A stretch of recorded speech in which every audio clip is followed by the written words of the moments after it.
I really apologize because we seem to have gotten a bit hung up or obsessed about technology. And to be very clear, invisible learning is not about computers. It's about connecting with ourselves as humans and embracing the human experience and trusting each other to learn.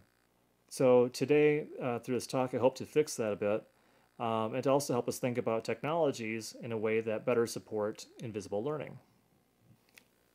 Invisible learning is really about trust and recognizing that learning cannot be dictated to us. I love this quote from The Little Prince. It says, "It is only the heart that one can see rightly. What is essential is invisible to the eye." So in other words, learning is directed from the heart as we seek our own passions. A lot has changed since we wrote the book in 2011, and we need a formal theory for invisible learning more than ever. And technology is not the point, but rather placing trust in kids and getting away from power games and control in schools. So our first need is that society needs nomadic workers that work with context, not rigid structure. And one reality that we're facing today is that jobs schools typically prepare us for, that is work as factory workers, bureaucrats, or soldiers, are just simply disappearing. They're being replaced with knowledge and innovation-based work which require people to function contextually, working almost anytime, anywhere, and with nearly anybody. And so I like to call these emerging workers nomads.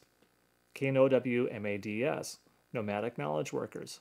And they apply their individual knowledge across different gigs or contingent engagements to create new value.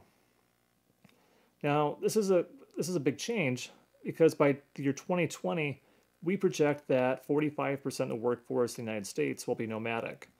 And this is a huge shift considering that only 6% in the United States was self-employed, contingent, or some sort of nomadic worker in 1989. This is a huge growth. Second, many beliefs and practices in mainstream education are very old and have no grounding in reality. It would be very hard-pressed to find a study that argues that kids learn best from 7:45 in the morning until 2:37 p.m., yet we model our schools around absurd hours and times that better mirror these sort of industrial practices that are really fading into extinction. We further separate kids by age or by grades, and we assume that kids learn best when they're separated from each other. This is simply not true. And we too often assume that motivation must be extrinsic. That is, we've grown to believe that kids will not learn anything unless they're told what to learn.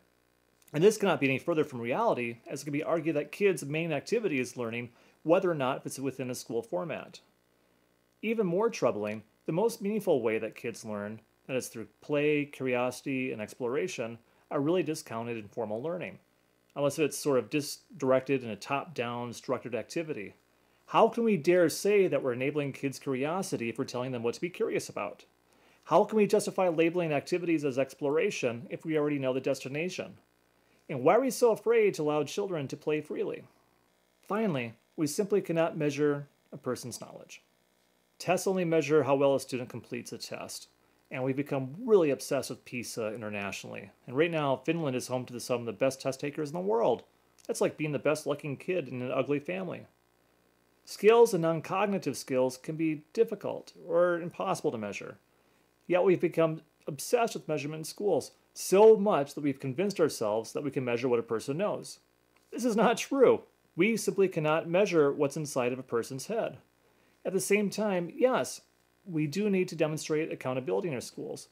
We should not value what we measure, but rather measure what we value. We need to find a way beyond high-stakes testing that do little to review what students know. It is time to focus on what we value as individuals, as schools, and within our communities.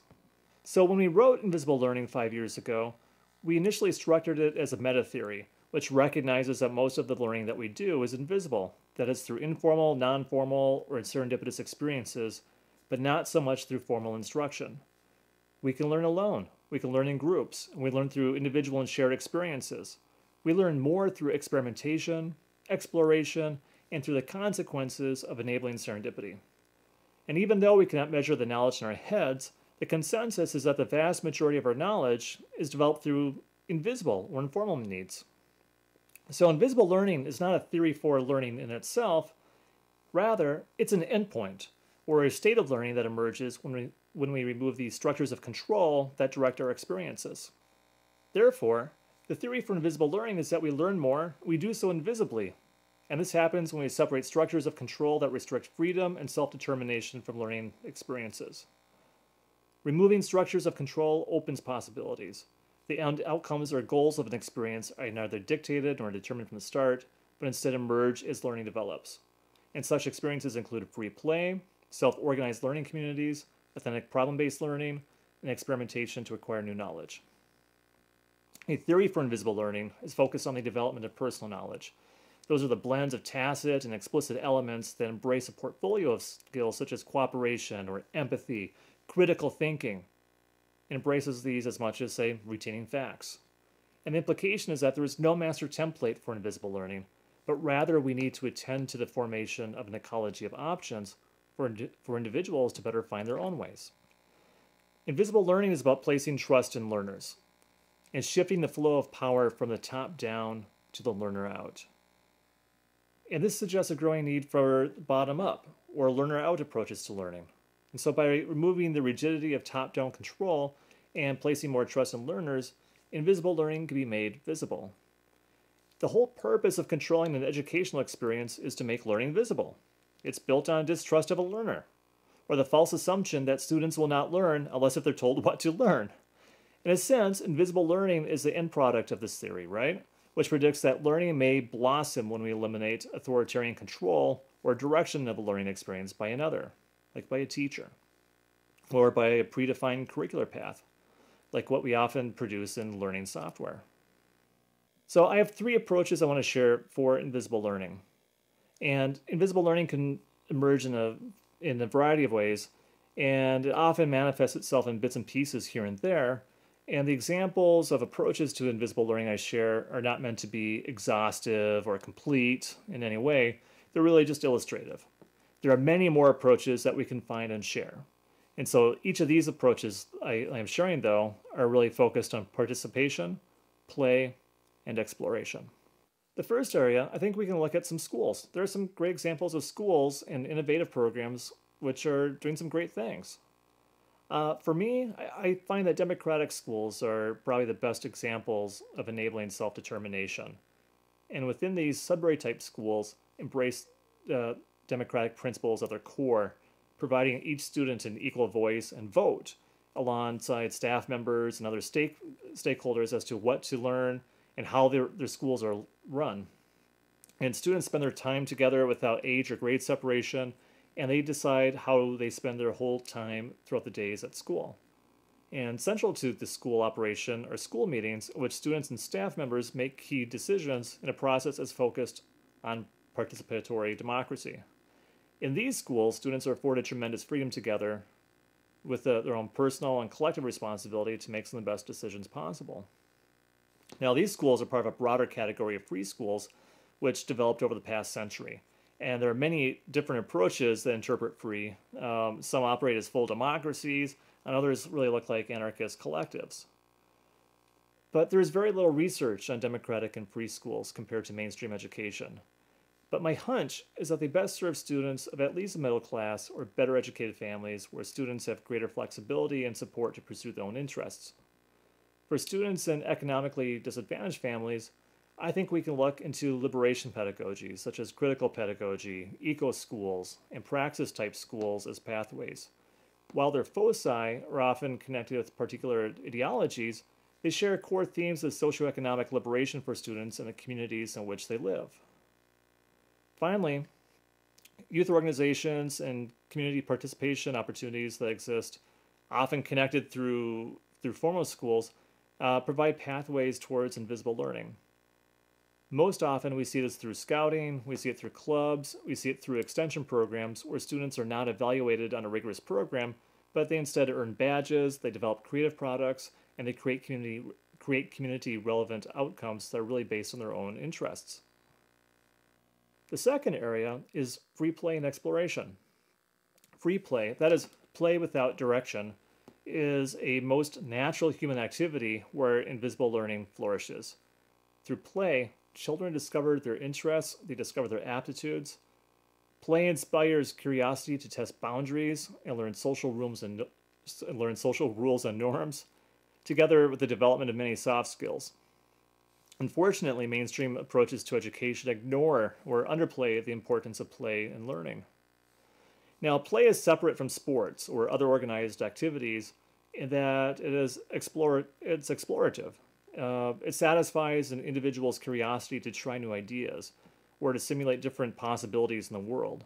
Through play, a learner's environment becomes his or her laboratory, and this satisfaction of curiosity encourages the development of autodidactism, or the practice of learning by oneself.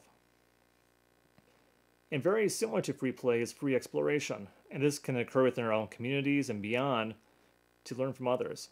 What happens, for example, when children learn or explore a culture beyond their own? What do they discover? How does it change them? What skills, competencies, or insights might they develop?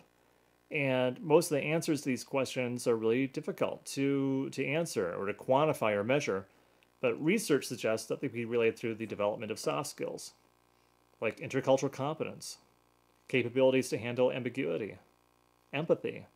And these are all critical products of invisible learning. This is learning beyond any core curricula, and it places trust in kids that they can develop their own knowledge and skills. Finally, to break free from the structures of control, we need to build cultures of trust. We need to trust children to learn without being told what to learn. Democracies are built in trust and shared responsibility. Free play and exploration are built in trusting each other to learn from each other. Now, teachers and school leaders have many opportunities to develop pathways towards invisible learning through participation, play, and exploration. And these can be realized through their own development and their own praxis, as well as their own work with students. But the bottom line is enabling invisible learning is centered on trust, and trusting that children always learn, no matter what. And as we wrote in Manifesto 15, failing is a natural part of learning where we can always try again. In a flat learning environment, the teacher's role is to help make sure the learner makes a well-balanced decision. Failing is okay, but the creation of failures is not. And if you have not read or signed it yet, Manifesto 15 is available at manifesto15.org, and it's available in Spanish and in 18 other languages right now. And that is a theory for invisible learning. Yorke. And now what?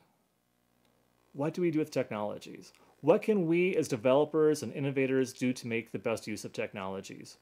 And I'm not aware of a single case of a miracle technology that really improves learning when it is forced upon by students or schools.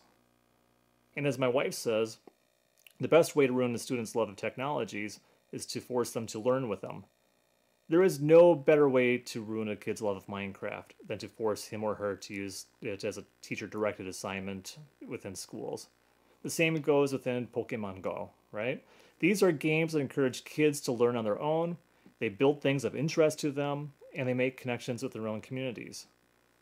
However, even today, my Twitter feed is full of teachers talking about ways to bring these games into their classrooms, and that's just ridiculous. These are games that enable free play and invisible learning. So I think the bottom line, when we look at how we use technologies, is that we need to stop controlling students. We have a growing need for bottom-up or learner-out approaches to learning. And again, the purpose of controlling an educational experience is to make learning visible. It is built on distrust of the learner. If we want to enable invisible learning through technologies, we have to enable trust and reduce the amount of control over learning experiences. And so by removing the rigidity of top-down control through educational technologies and placing trust in learners, invisible learning can be made more visible. So stop using technology to control learning experiences. We need to stop using technology to create predetermined learning outcomes. We have to stop expecting kids to love these technologies that we're creating that are really just to teach the same old stuff. Instead, we need to think about how we can use technologies to open ecologies of student-led learning through invisible approaches. So thank you for your attention and your time on this, and I look forward to our discussion in the upcoming minutes.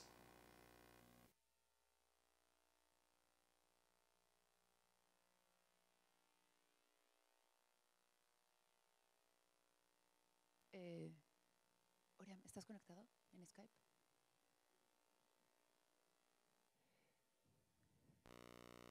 Nos están conectando en Skype.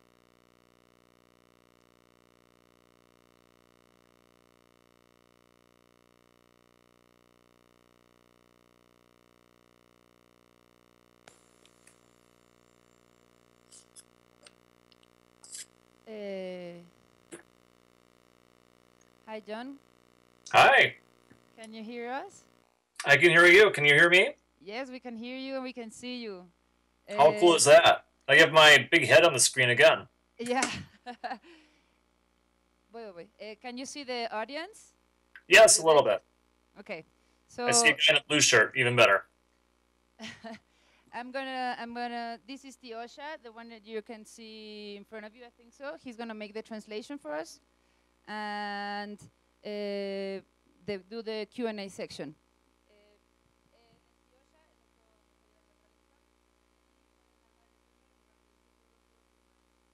Y si alguien quiere animarse en inglés, también está bueno.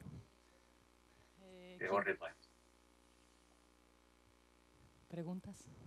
Are there any questions? I think everybody understood. ¿Tú tienes, verdad? Hi. What's your take in game-based learning, like in Quest to Learn, for example? Hola, ¿cuál es tu posición acerca del aprendizaje basado en juegos, por ejemplo, en GameQuest o otros ejemplos de juegos de este tipo? The school Quest to Learn in New York, for example. What's your opinion on game learning based games such as which one? Quest to Learn. Do you know that game? It's a Quest school to in Learn. New York. It's a school in New York, actually. Quest to Learn. Quest to Learn is using games in schools. Utilizan juegos en la escuela en Quest to Learn. Right. Yes, they do.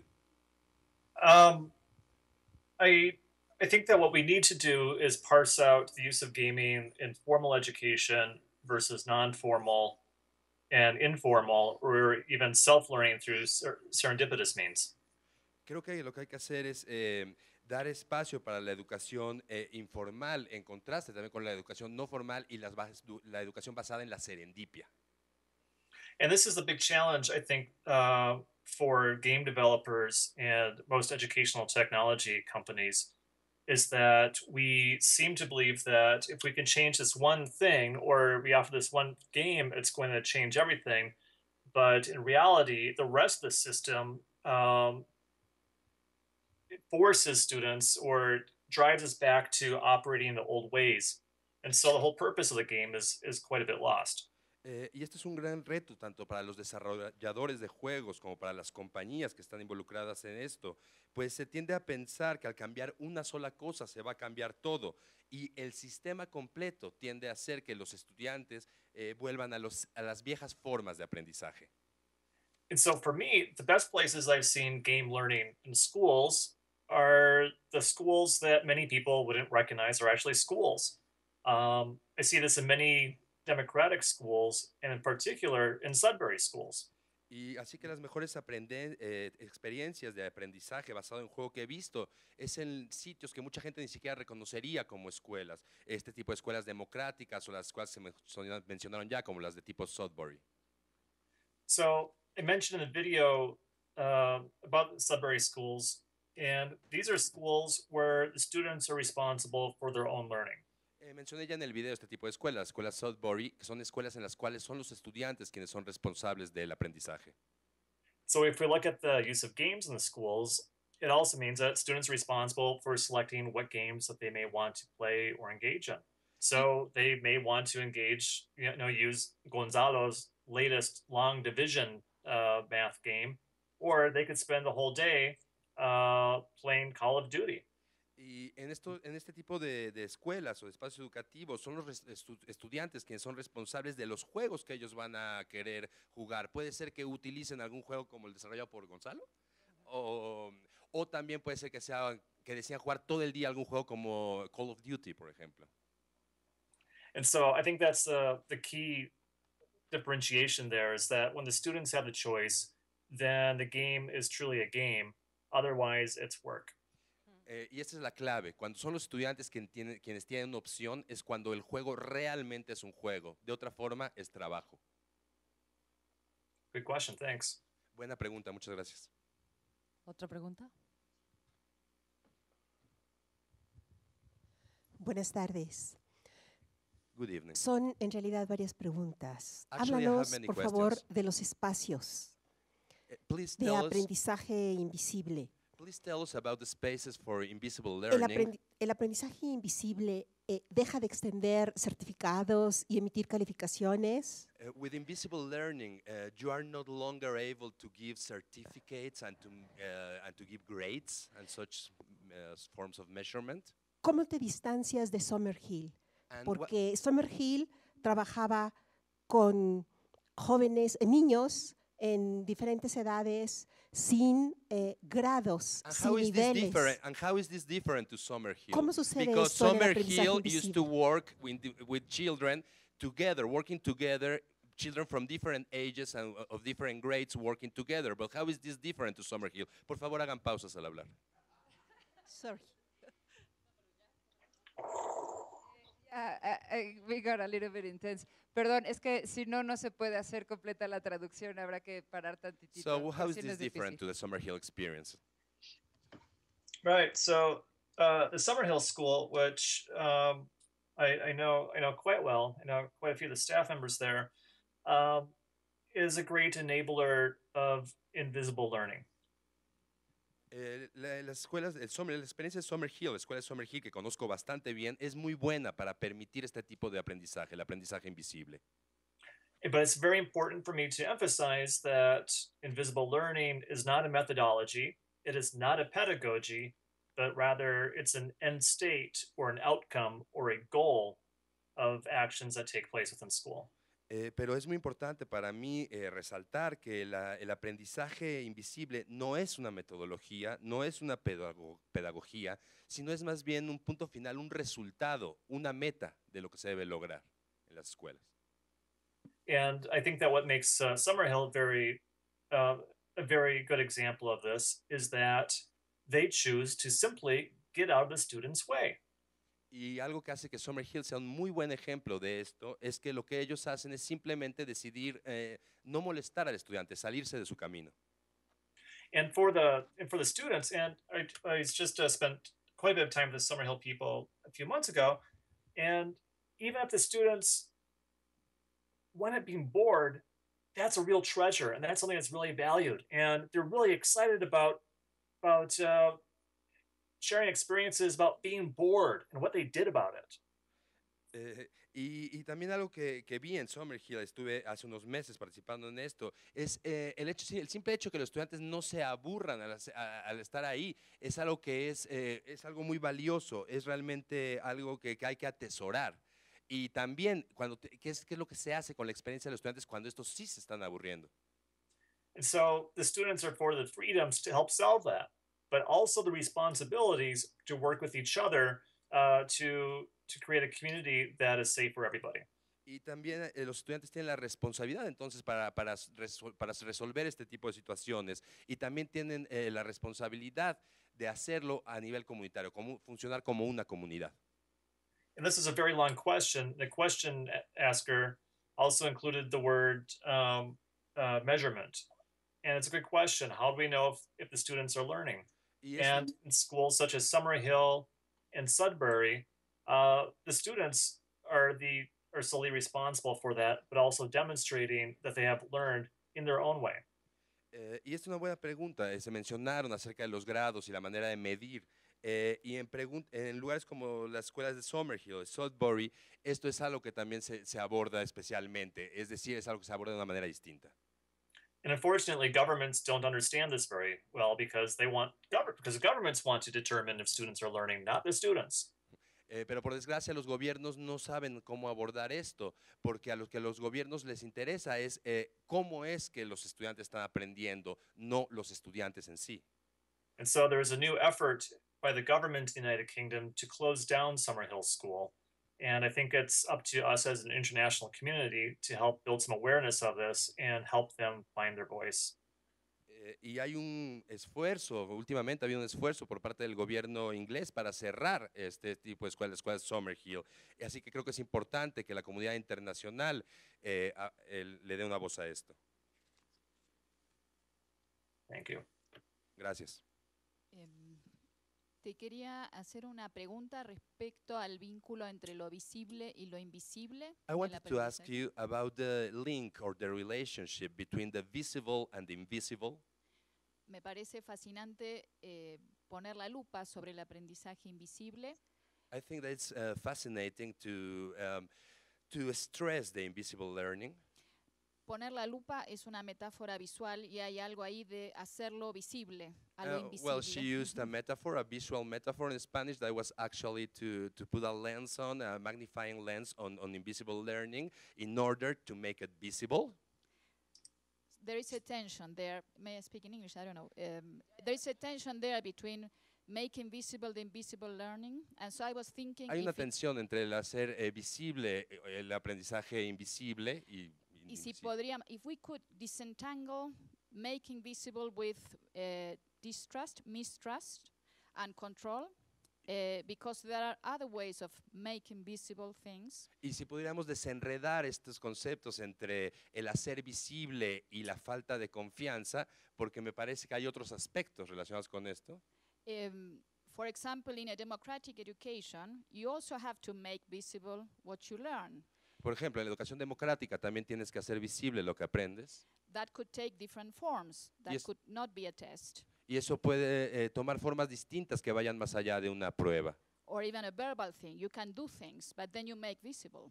O incluso Things, what you hablando learned. de cuestiones verbales, puedes hacer cosas que lo hace visible, que haga visible. So maybe in teaching or in education, we need to make visible things, even if we know there are many invisible things going on there. Así que quizás en la educación sea necesario hacer cosas visibles, aunque sepamos que están sucediendo muchas cosas que son invisibles. So my point would be, would there be a way of disentangling, making visible with mistrust or control, and having more democratic options for discussing the relationships between the visible and the invisible in learning? Así que mi punto básico es si hay una manera de desenredar estas cuestiones entre el hacer visible el aprendizaje y los conceptos de control y de control.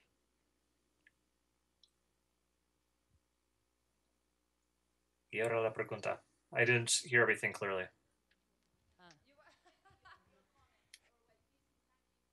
Is there a way to disentangle the concept of making visible some aspects of knowledge and relating this to aspects related with control and such? I mean, a way to separate these ideas, because sometimes it's actually necessary to make visible some things or some aspects of education.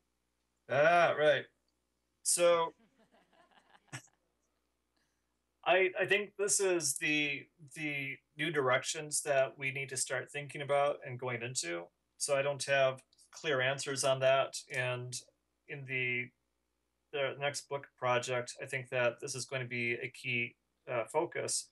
It's working on the questions of power and trust. Esta es una nueva dirección en la que estamos yendo, así que realmente es algo que lo tenemos que pensar y tenemos que abordar más, y no tengo en este momento una respuesta que sea clara, pero en nuestro próximo proyecto, de hecho, esta cuestión entre la relación entre lo visible y la confianza y el control va a ser un aspecto central o clave.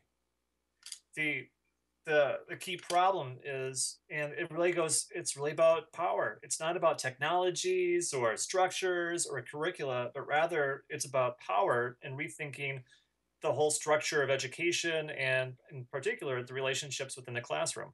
Y el problema central está relacionado con el poder, no con la tecnología, ni con los programas educativos, ni con la estructura, sino pensar, repensar el proceso educativo en términos del poder. The whole system is built on power of the state over the school over the teacher, and the teacher over the student. Todo el sistema está basado en el poder del Estado sobre la escuela, el poder de la escuela sobre el maestro y el poder del maestro sobre el estudiante. And in the meantime, teachers don't trust the students.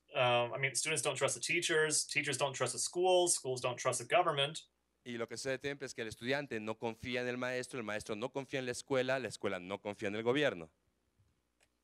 And I think that we need to rethink this relationship and not working from the bottom up, but as my wife suggested, working from the student out and thinking how we could horizontalize and work together in a much more even level. Así que lo que me parece que hay que repensar toda esta relación y no hacerlo como mencionaba, de arriba hacia abajo, sino como yo digo, desde el estudiante hacia el exterior, hacerlo más horizontal, repensar todo este proceso. So I think this gives us I mean, working with these frameworks and these ideas, I think it gives us a space to co-construct together a new pedagogy that would be relevant for its students, teachers, the state, parents, and other members of our communities. Así que me parece que trabajar con estos nuevos marcos, estas nuevas ideas de co-instrucción, una pedagogía nueva para hacer que este proceso educativo sea más relevante tanto para estudiantes como los maestros, como el gobierno incluso. But the key question is, can we come together to create a collective capacity to transform education? Pero la cuestión clave aquí es si podemos trabajar juntos para construir esta nueva forma educativa. Okay. Thank you. We have a question. We're digital, no? So we have a question from someone that's not here, that's asking via Facebook. Estamos en un ambiente digital, así que tenemos una pregunta de alguien que no está presente en la sala, sino vía Facebook. The question is, hola, mi nombre es Gabriela Miyazaki. Tengo una pregunta para John Moravec. The question is, hi, my name is Gabriela Mirasaki, and I have a question for John Moravec. ¿Cómo afrontar el reto de dejar de poner el foco de atención en cómo las actividades o recursos basados en la tecnología apoyan a los contenidos de los diferentes campos disciplinares? Ajá, va de nuevo. A ver, si quieres vas. Okay. Sorry, I didn't get it either. How do we face the challenge of stop focusing our attention in how activities or resources based on technology can support the different contents in different disciplines in terms of education, and how can we get to focus on what is actually truly important, how these technological resources can support students to learn how to think, to develop their cognitive abilities or skills, and to develop their cognitive flexibility and to solve problems.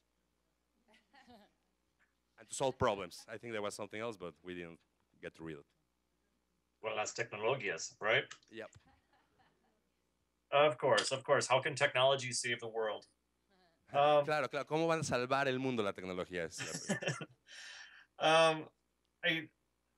I think that's a bit of a loaded question, a difficult question, because I'm not sure if the real answer are these digital technologies, if it's in the phones, or if it's in the iPads or the tablets. I think that they definitely help create opportunities and expand possibilities, but other technologies are a lot simpler, like just going outside and playing. Es una pregunta difícil porque sí es cierto, algunas de las tecnologías digitales, como los teléfonos, los iPads, las tabletas, nos ayudan a crear oportunidades, pero también hay otras tecnologías clave que son mucho más sencillas, como salir a la calle y jugar. And so I'm really talking about free play, not something organized like sports, but in free play, kids create rules as they go along. They have to learn how to relate with each other. They determine together what the end goals or the outcomes that they want, and it really turns into a real complex learning activity. Así que actividades como el juego libre o no dirigido, que es diferente a los juegos organizados, hacen que los estudiantes o los niños creen rutas ellos mismos hacia el aprendizaje, que se relacionen entre sí y que creen sus propias metas. So when we look at the technology side, I think this also helps to explain why Minecraft is so popular. Y cuando vemos el aspecto más tecnológico, también me parece que son estos aspectos los que nos explican por qué es que juegos como Minecraft son tan populares.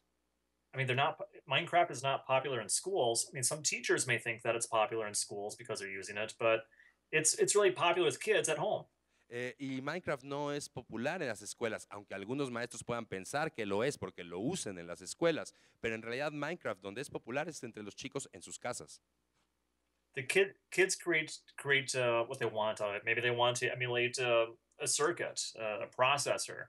Maybe they want to create a model of a spacecraft. I mean, there's many possibilities for them to do things, but it's student directed, and they can or kid directed internally. They can also do it socially. Playing games with it, building what they want to. It's like a virtual playground. Y puede ser que los estudiantes creen circuitos con el Minecraft o procesadores o hagan un modelo del espacio o una maqueta, pero en realidad lo importante es que es dirigido por los mismos estudiantes, quienes lo pueden hacer socialmente y juegan con ello. And of course, there are other tools as well. But I think that the key challenge for us that want to create meaningful stuff in educational technology is to really enable the creation of these play spaces where kids can either on their own or collectively can come together and have fun and learn on their own terms. Hay otras herramientas, pero me parece que el reto clave aquí es a través de estos mecanismos tecnológicos, es crear espacios de juego en el cual los chicos puedan juntarse ellos mismos y jugar libremente.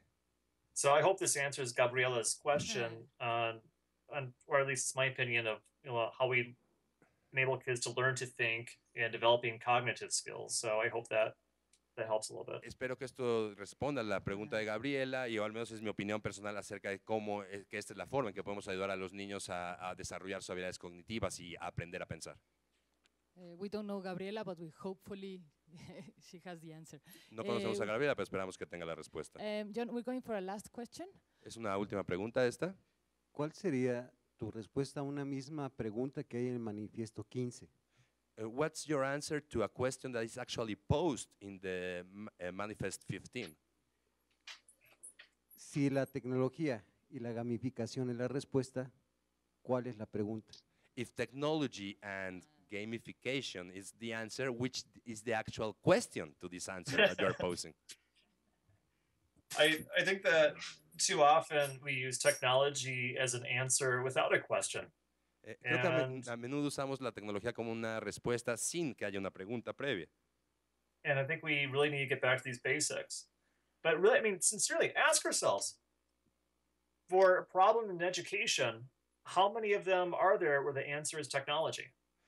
Pero en realidad hay que volver a lo básico y pregúntense ustedes mismos, en términos de educación, ¿cuántas respuestas están dadas en términos de la tecnología? I asked a question to a room full of edutech leaders in Los Angeles just under a year ago, and they're just dead silent. Hice esta pregunta en una sala llena de líderes de EduTech en Los Ángeles hace un año y todo el mundo se quedó callado. So I think that technology alone isn't the answer, but I think that technologies can be used to help us get us towards a larger solution, help us actualize a larger vision. So maybe if we want to reinvent the whole education system or reinvent how we're doing things, technology can play a piece in that as well. Me parece que la tecnología por sí misma no es una respuesta, pero sí nos puede ayudar a llegar a soluciones. Si queremos reinventar todo el proceso educativo, la tecnología puede ayudarnos dentro de esto simplemente. Hi, John, I think we have the time over with you. I don't know if you want to say some extra words, but I don't know. Ya no tenemos tiempo, pero sí quiero decir algunas palabras más. You want to say something else before time runs out? I thought you were going to say. I'm sorry. When I hear you, sound very far away. So okay. Muy lejos en ese micrófono, al parecer. Here, can you hear me? You know, I think that this is an evolving conversation, and I'm just really happy to be with you today. I was watching quite a bit of it online already. I really like the interchange between Gonzalo and Alejandro. I'm really glad that this conversation is going on, and if there's any way that I can help in continuing this conversation, please let me know. Be in touch, and of course, feed things forward too, because this is very much a paradigm in development, and I think that we're all co-responsible for having a very active part in it. So thank you very much. Bueno, es una conversación, es una plática, una conversación que está en constante evolución. Estoy muy feliz de estar aquí con Gonzalo y Alejandro, feliz de tener este tipo de conversación, pues me parece que es un paradigma en el cual que está desarrollando, en el cual todos somos corresponsables. Es una conversación que debe de continuar. Thanks a lot, John, for being there and here being. Muchas gracias. We keep in touch. Skype, Twitter. everything. Gonzalo says hello, by the way. Can you hear me? No. I can. So can you hear me now? Sí, Yeah? I'm sorry, I think my microphone, the other one doesn't work. te escucho bien. Gonzalo just arrived and he just say hi. A todos. And thank you, and we keep in touch. Which can you give us your Twitter so we can keep in touch with everybody? Will do. Which is your Twitter? Arroba Moravec. @Moravec. Okay. You're doing conversations in Twitter, right? Yes. Yeah. So we and So every Thursday at 7 o'clock Mexico time, 7 p.m. Mexico time, we're doing Ed Futures chat. So please join in. Perfecto. Thank you. Bye. Bye.